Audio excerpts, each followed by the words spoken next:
Try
again.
So finally back to filming YouTube videos, again being that prick, talking to someone in the gym. Training pool right now. So 3 sets of seated calf raise, 2 sets of adductors. I only think I filmed one, so it was one straight set and then a cluster. And I've just done the first hamstring movement of the day. So I know it's in the line leg curl, extending it with partials. For ages, the line leg curls were the only thing I could do for hamstrings, so my ability to connect to them is pretty decent. So if you do struggle with connecting to hamstrings, just think about like driving your thighs into the pad. I know it's quite a simple cue, but I find it's one of a very, very valuable one to just connect to the hamstrings and get everything out of it. But it is also significantly earlier. As you can see, there's still daylight. I'm used to training a lot later in the gym, so we'll see how much it affects my strength when it comes to deadlifting, or stiff leg deadlifts. That's not next, but then 2 more exercises until then. But yeah, this is one of those sessions that like I enjoy doing, but it's very much, it's a bit haphazard. So it's like 3 sets of calves, some hamstrings, some pulls, 8 sets of biceps, and like 5 sets of back. So it's kind of like, you could argue it's full body, in my opinion, but it does its purpose, it does its job. So I'm gonna get after it.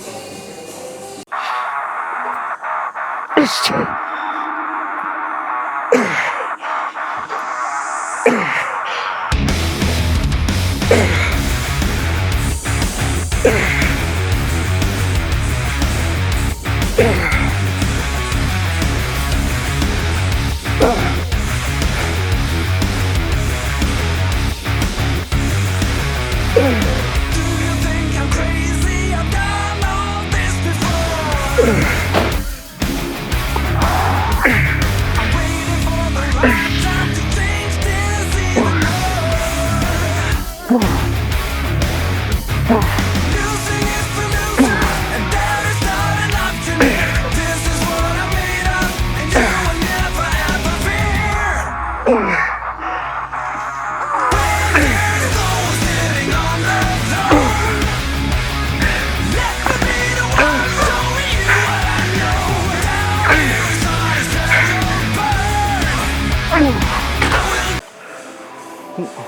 That's done. Right, so seat curls done. Normally I would use a yoga block when I'm doing this. Mainly, I'm a midget, so I find there's a bit of movement in the back seat, the back pad. So when I'm seated in it normally, I'm a bit too far back to stay pinned. Mainly, like my hips tend to move and my upper back tends to move when I'm doing this movement, and I find that can lead to me kind of arching my back and cheating the weight down.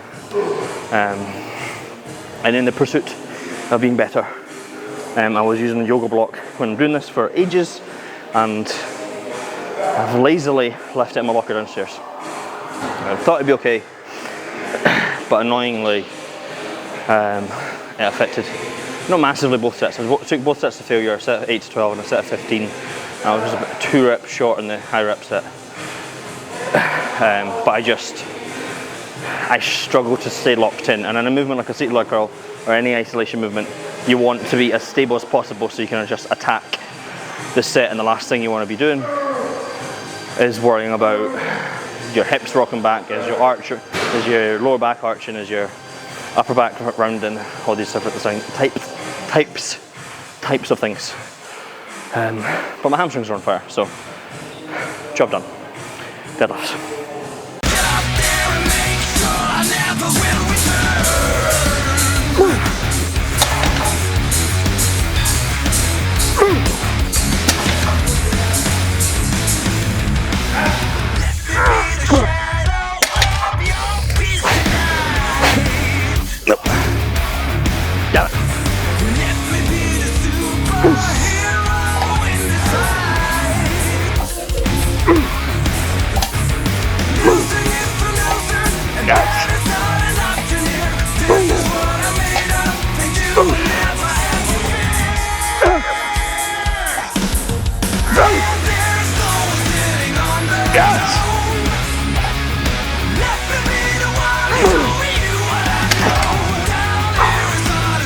So finally deads are done. So the 2 sets worked up from 6 kilo, couple warm-up sets for that, and then slowly worked up to 6 plates. Holy shit, that's close. So 6 plates.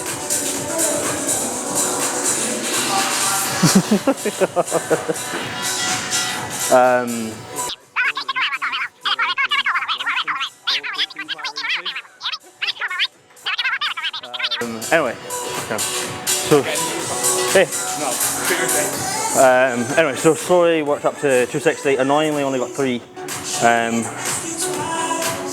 But when I was going for the 4th, I was getting pain in the lower back. Don't know what that may be from, but from my experience when it comes to deadlifts and especially heavyweights, whenever I get like that type of pain in my lower back and my hips, I avoid it like the plague. So the aim was 4 with that, only got 3. But it's what it is. I'll redeem myself next week. And then on my back offset, I've been stuck with 220 for like 8 or 9 reps on stiff leg deadlifts, and finally managed to break that. So now at 11, the rep range there's like 8 to 12, so probably 1 more week at that weight and likely jump up to 230. I'd like to make my back offset with stiff legs around about 240, 250 prior to prep starting, so I've got 7 more rotations of this session to do so, which is more than enough time.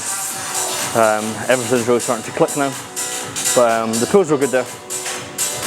One thing I do notice is I connect far more doing stiff legs, tapping and going it rather than doing a dead stop, and you'll notice that in the top set versus the back offset. In the back offset, the top set, I dead stop it, for no other reason other than it's the first time I've had 6 plates on a stiff leg in a while, and I'm trying to kind of like, what's the word? protect myself. But likely next week I'll touch and go it, because that back offset lifts my hamstrings up. But yesterday when I was doing push-ups, getting some elbow pain, both elbows, but mainly my left. So I'm going to do my back stuff first before I do my biceps, because when I've been doing biceps and back, it's been flaring the elbows and the tendonitis up. So 3 sets of one arm pull down, and then roll, and then biceps.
Battery's dying. So that was the back work for today. So it was 2 sets, 1 arm lat pull down. I do 1 set of that on my actual back day, but it's probably the best way I can connect to my lats and my lower lats especially. So doing it twice a week isn't going to hurt. I'd rather do something else, but it's a lat pull down, so it gives a fuck. And then it's meant to be the DY low roll machine, the pin loaded one, but every now and again I get like almost like a pain, like a shearing pain in my my rib cage when I do that, which is not ideal. Don't know what it is. I don't know if it's the pressure or what. So did the 1 arm sit cable row. I'm a man Taylor, suggested doing it across the body, and I found doing that allowed me to get a far better stretch at the top end of the movement, so just I could feel it a lot more in the stretch. So 2 sets of there, and then I'm going to rattle out biceps, but the battery icon is flashing at me, so likely the last video or last thing I filmed.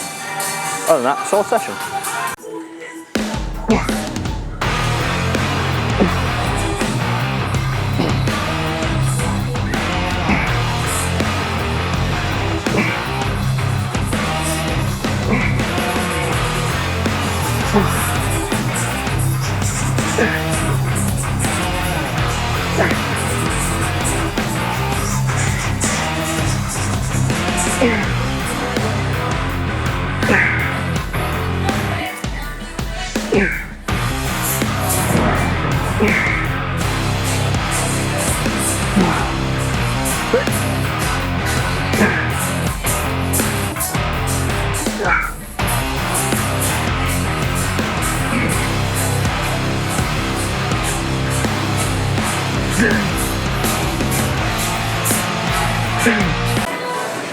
So, biceps done. I had planned on doing like an incline bench, cable curl, and then one arm like preacher curl. But I won't lie, especially when it comes to my arm training, specifically arm training anyway, it tends to change week to week. I don't really use progressive overload when it comes to training arms. Andy's had me working like a lot more volume on arms, but working within a 2 reps in reserve intensity protocol, I guess you'd call it, rather than doing less sets, taking them to failure, doing more sets and taking them not to failure. It's nicer on my elbows, and I'm feeling my arms more. So often my arm movements, the pattern will stay the same, but the specific movement will change. But it's just too easy setting stuff up on this new Watson 4-stack rather than having to shift the bench and set things up when it comes to arm training, because it's the end of my sessions. I get very lazy within the setup, but doing it on this the seated row was actually pretty decent. So it just shows that if you don't have a lot of access to kit, it just takes some initiative and get a bit funky with it. But yeah, good session. My strength hasn't taken a hit at all, other than the deadlifts, but I've not been consecutively pulling week in, week out, week in, week out for the past year, so I'm not surprised.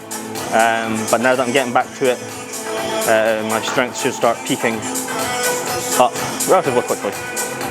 I'd like a 280 stiff leg before prep, but if I can get closer to 290, I won't complain. But yeah, good session. As I said earlier, this is a bit of a hodgepodge of a session, because it's calves, then adductors, then hamstrings, then a pull, then back, then biceps, so it's kind of all over the place, and does take a while.